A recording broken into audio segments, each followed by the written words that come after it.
What's up guys, Asian here with another build video, and today we're going over the Templar Healer.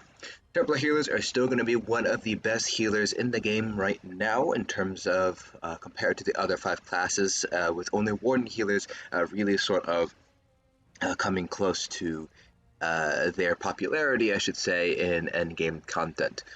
Templar Healers just happen to have a lot of stuff in their toolkits and are fairly easy to play. They're a very easy class to get into healing with, which makes them very accessible for beginners, but also makes it very rewarding for endgame players and experts as well, in order to really fine-tune and master the class itself. So Templar Healers are pretty much what Dragon Knights are to tanks, in that they're a very easy way to get into the role, allowing for easy access for beginners, but also giving experts and those people who are more experienced a little bit more of a challenge when it comes to trying to fully master the class itself.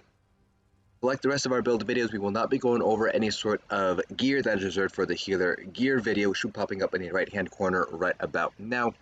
So if you're interested in knowing what gear you should be running, go ahead and check out that video, and then come back here. This video will be talking about the skills as well as a discussion about the rotation and the philosophy behind healing in ESO. So let's get started here first with our front bar.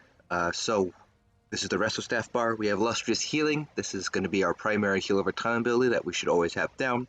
Combat Prayer. This is going to be a quasi burst heal, an AoE burst heal, and also provides our Minor Berserk.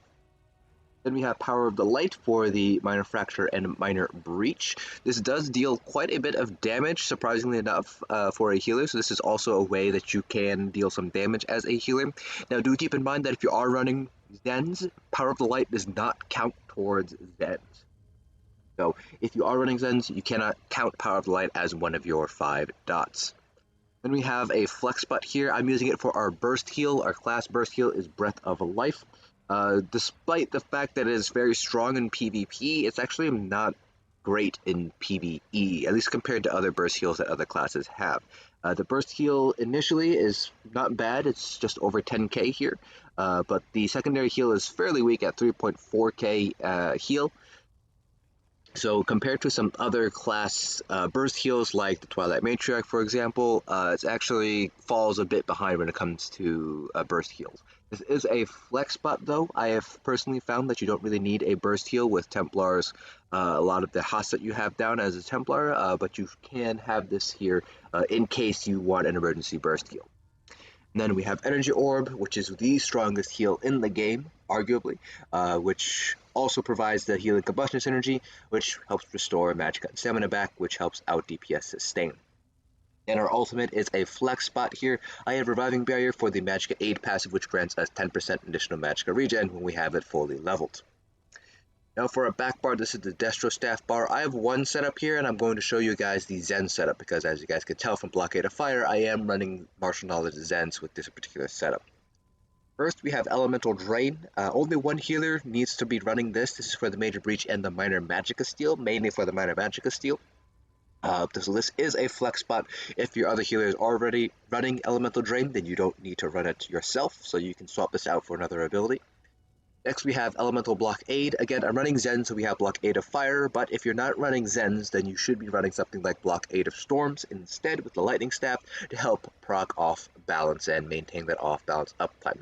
For Zens, we are running Blockade of Fire because we do want additional chances to help proc Burning, which does count towards the Zen's dot. It's not necessary, there are ways around it, but I personally find that Blockade of Fire not only provides a little bit of additional DPS compared to Blockade of Storms, but the additional Burning uptime does help out with my Zen's uptime overall.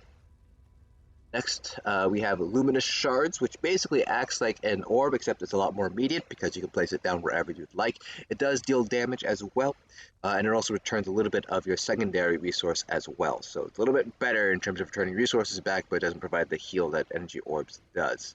Also consumed on use, unlike orbs, which continue to fly out after a synergy is used up. So it's pretty much a one-time use only synergy. Then we have Extended Ritual. This is another really powerful heal over time that you can lay down. It covers a fairly wide area, 12 meters, and it also provides a Purify synergy as well. So this is essentially a free purge every 20 seconds, so a pretty powerful synergy here to make use of. Then we have a flex spot here. We have Overflowing Altar here for the minor lifesteal. This does proc any sort of set that requires you to heal an ally, so things like Sentinel Rkugamz or Symphony Blades will proc from the minor lifesteal as long as you are the source of the minor lifesteal. So if somebody else is applying minor lifesteal, that will not proc your sets because it's not coming from you. It also provides a Blood Feast synergy, which is a very powerful healing synergy there, very useful in certain fights like Cloud Rest in Execute phase, for example, to help combat Baneful Mark. Finally, we have Aggressive Warhorn for the Major Force uptime. Now, in terms of other abilities you're going to have on hand here. Starting off with our class abilities, there's not much here. If you want a shield, Radiant Ward is actually not that bad of a shield, even though the Light Armor shield will give you a higher shield. This does also deal a little bit of additional damage as well, so this could be useful to have on hand as a self-shield. Under Dawn's Wrath, there's not much here. Vampire's Bane is going to be useful if you are running Zens, because it does count towards that Zen's debuff. So you can use the Vampire's Bane to help you out to get those 5 dots that you need for Zens. Solar Prison can be useful in progression groups because it is one source of Major Bane, which reduces damage done by 30%. Fairly strong, particularly in progression groups, like I mentioned earlier, to help you get through some high damage scenarios, like, for example, Assembly General and Execute. Most progression groups will find it useful to have a mitigation ultimate, and Solar Prison definitely is a great mitigation ultimate to use. Under the Restoring Light, pretty much all these abilities have their own uses in their certain cases. So Breath of Life we already covered as a burst heal. Ritual of Rebirth is another good burst heal. It's more expensive, but it is an AoE burst heal. It covers 10 meters, and it also heals one person outside for the same amount of health. So me personally, I like Ritual of Rebirth more than Breath of Life if I need that emergency burst heal. Just because it is an AoE burst heal, and the secondary heal, which heals somebody outside of the radius, is just as strong as the initial heal itself. Next, we have Radiant Aura, which is another way to apply minor Magicka steal. This does apply to everybody within 28 meters of you. And while it's letting you also get your minor recovery buffs as well, that's useful as well. So it might be beneficial to run Radiant Aura here to apply minor Magicka steal to everything rather than running Elemental Drain, which only applies minor Magicka steal to one thing. However, unlike Elemental Drain, it does not apply Major Breach, so you still might want to run Elemental Drain instead for boss fights because the Breach is also very important to maintain. Already talked about Extended Ritual. Just keep in mind that Ritual of Retribution does not count towards Zen, so if you're thinking about running that with Zens, it won't count, so try not to do that. You can still run Ritual of Retribution if you want the damage rather than the healing. It does last half as long, so 12 seconds versus 24, so you will need to cast this more often. Then if you need the additional sustain as well as survivability, you can run Channeled Focus. This grants you 240 Magicka every second, and then it also grants you the Major Resolve buff. Not super necessary. As a healer, I have personally found that running Channeled Focus versus not running Channeled Focus doesn't really make that big of a difference to your overall sustain, but if you feel like you do need it, you can run Channeled Focus. Under the Destro Staff line, the only other ability I want to mention is going to be Crushing Shock as a ranged interrupt. The main two you're going to be using are going to be Elemental Blockade and Elemental Drain. Under the Resto Staff line, we already talked about Lester's Healing and Combat Prayer. Radiating Regeneration is really good in 4-man content. In 12-man content, it does lose quite a bit of its potency because you have more people to heal, obviously. But the heal over time is still pretty decent here, so Radiating Regeneration is definitely a good skill to have on hand. Then, if you are running a Blackrose Prison Restoration Staff, you will want to run Steadfast Ward. The preferred morph is probably going to be Healing Ward, just because it does provide a heal. So definitely a necessary ability to run if you're running Blackrose Prison for the Major Vitality buff that the staff provides. It's not a bad ability by itself, it's just that it does get outshined by other abilities, plus you have other abilities that are necessary to run, so there's not much room for Healing Ward on your bars here. Already talked about Light Armor. If you do need a shield, you can run the Light Armor shield here. It does provide more shielding than Radiant Ward does, just without any of the additional benefits that Radiant Ward provides. If you're running Zens, make sure to pick up Soul Trap. Consuming Trap is the morph that I personally use. You do want some more dots, so this will count towards Zens. Under the Mage's Guild line, same thing here. Degeneration counts towards Zens. You can also run Scalding Rune for Zens as well. But typically speaking, you will only need to run 3 dots. Then you have things like a poison enchant and burning uptime that will count as your last 2 dots that you need. But if you want a little bit more leeway, you can also run Scalding Rune that does count towards Zens as well. Under the Undaunted line, make sure to pick up everything here or to cover an Overflowing Altar. Shadow Soak for the Black Widow synergy. The synergy has been nerfed a few times, but it's still essentially free damage, so you might as well run it if you have the space. Some strategies do require the healer to taunt things, so make sure to pick up the ranged taunt Inner Rage. This will be your way to perform those strategies. Bone Surge for the Spinal Surge synergy. It's mainly used to help Lakesti's uptime and Alkosh uptime, but the major vitality that it provides can be beneficial in certain fights. For example, in Cloud Rest, it helped combat Baneful Mark. And then obviously we covered Energy Orb as a very powerful heal, as well as providing the Healing Combustion synergy. Finally, under the Alliance War line, while you do provide a Purify synergy with Extended Ritual, that is once every 20 seconds. If you need to purge more often than that, you will need to run Efficient Purge instead. So make sure to pick this up here for the cleansing.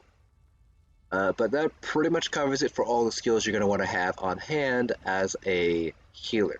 So again, if you're running Martial Knowledge Zens like I am here, you're going to want to do something like Vampire's Bane, plus Generation, plus Soul Trap.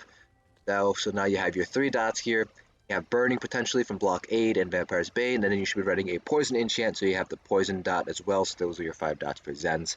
You can see here that if you're running Martial Knowledge Zens, you have fewer flex spots to work with because you do need to fill some of your spots up with dots. You can give up some of these dots, but you would be giving up some Zens potency by doing so, so it's up to you whether you want to do that or not.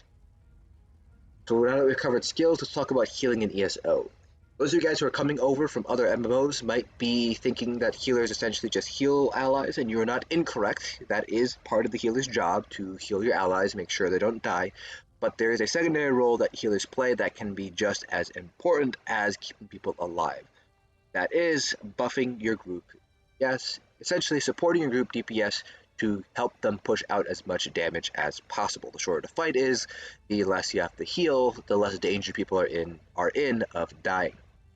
So your secondary role does play into your primary role as well in a sort of indirect way. A lot of the ways you're going to be buffing and debuffing are going to be coming from sets. So Martial Knowledge Zens, for example, is an enemy debuff that increases the damage that they take. That directly increases your group DPS.